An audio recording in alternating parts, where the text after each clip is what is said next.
Is going on, everybody? Thank you all so much for tuning into this live stream segment of Mika Says Sukas. And of course, as always, I'm your humble host, Niko. Today is Thursday. So you know what today is. It's Rockfin Premium Day. But before we hop over to Rockfin, we are going to talk a little bit with my very special guest. He is a music and sports executive based out of California. And he is one of my good friends, but also somebody I rely on to make sure that I'm not crazy whenever I got my, because everybody think my takes be crazy sometimes until they realize they're not. So I got to consult with Fadde to make sure we do that for each other. So I want everybody welcome to the show. Fadde, how you doing, bro? Much love, my man. Much love. Appreciate you having me on. Of course, bro. And now let me just go ahead and say, I know I say he's a music exec. Don't be in this damn comment section dropping off y'all SoundCloud links, dog. I'm gonna delete them. I ain't playing with y'all. Don't be. I know. I don't want to see y'all little mixtape for your sports where y'all sped it up. I know y'all be doing the highlight tapes, basketball players. Y'all be trying to speed that shit up, make it look better than y'all.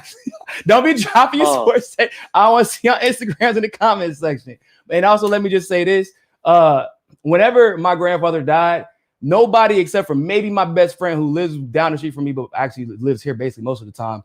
And nobody checked up on me more though than Fadde, and that's something I will forever be grateful for. And I want to go ahead and thank you in front of everybody because, like I said, in all seriousness, literally nobody else did. Fadde was checking up on me every 2 days, damn near. Even though he had a bunch of stuff going on in his life, positive stuff going on in his life, but he still took the time out to give me a call, shoot me a text to make sure I was good. So he's a good friend of mine, good friend of the show, and I'm very, very happy to finally have him on. It's all love, brother. I appreciate you getting me on, man. It worked out. It did, man. Finally. So, look, you are a person who I guess would consider yourself, I guess, more so libertarian independent. And I would probably consider myself leftist, populist, independent. Everybody keeps calling me a leftist, except for the people who aren't left. They call me a neo-fascist Nazi guy, whatever that means. But I'm curious, man. Like, how did you get to the position where you are? Because I would consider you more than anything at this point independent, just straight up, because I've seen you go after Republicans just as much as you go after Democrats. I see you advocate on behalf of healthcare and on behalf of a fair education for everybody, and a lot of people, once they get to your level, they kind of venture off into the elitist side of the Democrats or the elitist side of the neocons. So how did you get to where you're at right now? For me, it kind of started out very, very long time ago. I am full-blooded Egyptian. My father immigrated here to Los Angeles in 1960. Oh wow! Damn, I'm not even born yet. Yeah, my parents are older. Yeah, but the question is, people always ask is, why'd your dad come here so long ago? And the simple answer was, because of our Coptic Christian faith, my dad was unable to get a job in a Muslim country back in the 50s and 60s. So, ultimately my dad said, I'm out, and he came out here to, New York, and then he made it out to Los Angeles and, started building a life for himself, and, went back to Egypt, brought my mom out, and then, ended up having some kids and popped out me and my sister. But, because of that, my father always instilled in me, to follow what's going on, in politics and understand it to the point where you're able to voice your opinion so it makes a difference, because everybody might not be paying attention. But it is but at the end of the day, when the government changes the law on you, we're all going to either win or we're all going to suffer from it, one way or another. So it is, I took it upon myself, even at a kind of like a younger age, 14, 15, 16 years old, to kind of really understand what's going on in this country and be able to educate others that may not be just paying attention simply. But I do consider myself kind of like I'm all about America, man. This is our home. This is what we, where we live. This is what we deal with every single day. We need to make sure that our home is good from top to bottom. Yeah, that's true, man. And I feel like so many people, they get into these divisive arguments over, like, it becomes, no pun intended, it becomes like a sports event.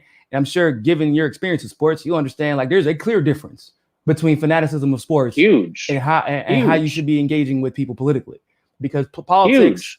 Affects our lives, and yet it seems like the people who have the least to lose, unfortunately, get the loudest microphone, and they can afford to be that divisive.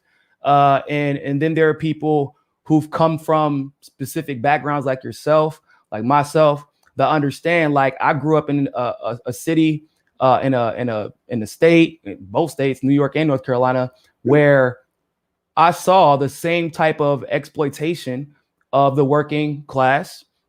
Absolutely. In the same, and it was, one was a red state and one was a blue state, and it was the same results, right?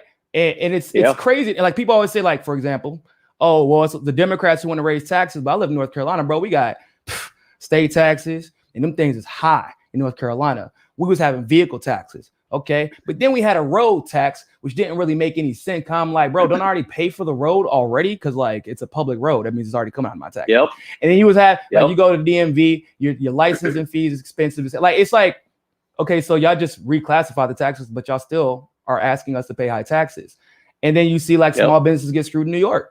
Okay, then I'm thinking, like, wow, that sucks. Man, these Democrats are not taking care of their people. And then you go, once again, back to North Carolina, and you see in Research Triangle Park, which is where Duke, UNC, and NC State are, and you see the same situation happen where small businesses in those type of areas get shit on through gentrification, and no one says anything about it. And then one side blames the other until they become governor, and then same thing over and over again. And 100%. I was saying today on Twitter, I said, all this fascism going on. You got these conservatives who are obsessed with critical race theory and gender, and that's all they talk about. And then you have the liberals and quote unquote leftists, like, defending the narratives of the government that they supposedly didn't trust all this time until this year, and defending the politicians that are literally stabbing us in the back right now as we speak. And nobody's worried about the literal fascism we're seeing unfolding right in front of our eyes. So what do you find is the most important thing about just being independent minded and independent in your approach, and then trying to bridge that gap? To me, it's simple. Do your own research. Don't let somebody else dictate to you what how you should think, how you should vote. More importantly, just spend some time. This is the internet age. We have internet on our phones, on our iPads, on our laptops and computers. We all have internet access. And, unfortunately, there are, many homes and households that don't have internet access. Go to a Starbucks, hit a hotspot, do your own research. Because at the end of the day, if you do not, and unfortunately, if you are one of the ones that gets brainwashed, we're all going to suffer if we not do the right thing. Look what's going on in this country right now with inflation being as high as it is. Inflation is not just affecting the poor. It's infecting every single class of life here in America, whether you're poor, middle class, the 1%ers or whatnot. Just the other day, I was in Beverly Hills. Gas is $6.45 for the expensive stuff. Jesus, what else? I was like, 4 or 5 double cheeseburgers. I was like, dude, like, this is not the way life is supposed to be. That's true, man. So, I would always, urge everyone, do your own research. Do not let anybody tell you how to think or tell you what to do. You should make your own decisions and do your own research so that you are informed and knowledgeable on the decisions that you are going to embark on. So do you find it difficult to have these kind of conversations about, like, I guess anything, politics or social issues, to help to kind of like bridge that gap in your industry? Because I know in both music and sports right now, politics has become a lot more divisive, and I would say even superficial in a lot of ways, because politics has become profitable for even entertainers. And so do you find it's much harder to try to siphon through the superficiality and bridge that gap so we can see real change come about? I personally was a little timid back in like 15, 16, when President Trump kind of came around and, into the picture and, was running for office. And then he ultimately ended up beating Hillary Clinton for the 2016 presidential office. I was a little hesitant at the time, but, there were a multitude of things that I saw, from even, before Trump came into office, that I wanted to let out. But at the same time, because I do, I work in sports and music, and it's a predominantly African American industry, I was a little hesitant at that point. But it just kind of got to a point where I was like, hey, we're all suffering the same exact way. We're all dealing with the same laws and regulations that are being, bestowed upon us. So I'm going to start speaking up. And, once I did, there was a lot of people, from my sports and music industry that I wouldn't think, felt that way, that were secretly, quietly texting me, DMing me and all this other stuff, basically telling me like, hey, keep it up, speak up for all of us. Wow. Because, the bottom line, it's weird. They got to tell you that in secret though, right? That's the weird part. It is weird. It is weird. And I'm trying, I continue to encourage everyone, regardless who you are, whether you're LeBron James, Jay-Z, Beyonce, Kanye, Adele, Drizzy, anybody, if you have a platform and you feel a certain type of way about it, speak on it. Don't let somebody else tell you how to speak on it. And, I think from that point is when we're going to be able to bridge the gap. So everybody's on the same page and we're all actually understanding what is truly going on in this country and not just being, censored on social media, not following the fake news and things like that. Yeah. And I would even add, if for all those superstars, if you're going to use your platform, make sure it's from the heart. Like, don't do it, from a place Always. of because we all know, like we saw what happened with that lady who started, this 501c4 organization of BLM, getting houses on houses, profiting off of black bodies. Right. She's a real estate mogul now. Right. And that crazy. It's weird how that works out. Like I've never seen an activist immediately become a real estate mogul in like 3 years. That's crazy. And then you get it is. You got people like, Sean King, who fell off the face of the planet, right? Not accountable to nobody now after he got millions of dollars. But he's also, he's another real estate mogul.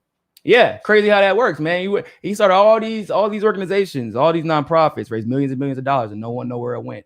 And he will not be accountable to anybody now. He gets to live in a lap of luxury while, a lot of our black brothers and sisters, and really just anybody and everybody, poor working class, are still going to be persecuted by these very institutions that we're paying to keep up. We're paying to keep around, which is kind of crazy to think about. And yet, once again, he gets to escape, and that's what we do not want. If we want everybody to speak, but we definitely want everybody to be speaking from a place of like genuine concern and honesty. So, really quick, everybody. We have to talk about this new vaccine mandate, and we all know we can't do that on YouTube. So right now, for our rock, we be honest, man. They already tried to demonetize me, but they did they successfully did it actually. But come over to Rockfin. The link is in the description. Matter of fact, I will go ahead and share this link for y'all, so y'all ain't got to go that far. For all my YouTube people. And we're gonna get the perspective of somebody who lives in LA about this new mandate. I just shared that link in the comment section. Make sure y'all get that. Click on that link. Yeah, and don't forget, because this is our Thursday. This is Rockfin exclusive, Rockfin Premium Day. It's $9.99 to subscribe, and if you subscribe, you get everybody's premium content. Mine, Convo Couch, Jimmy Dore, Max Blumenthal just joined, Ben Norton just joined, Kim Iverson's still there. I mean, it's a lot of people, y'all. It's a lot of people. So you might as well subscribe to us because y'all love us, right? I mean, you can subscribe to them too, I guess, but like it'd be better if y'all subscribe to us because they all right. So we'll see you over on Rockfin Premium to talk about this vaccine mandate. Other than that, for all of my YouTube people, if you do not hop over there, like this video, make sure you subscribe to this video, and always remember more than anything else, find your balance. See you over at Rockfin.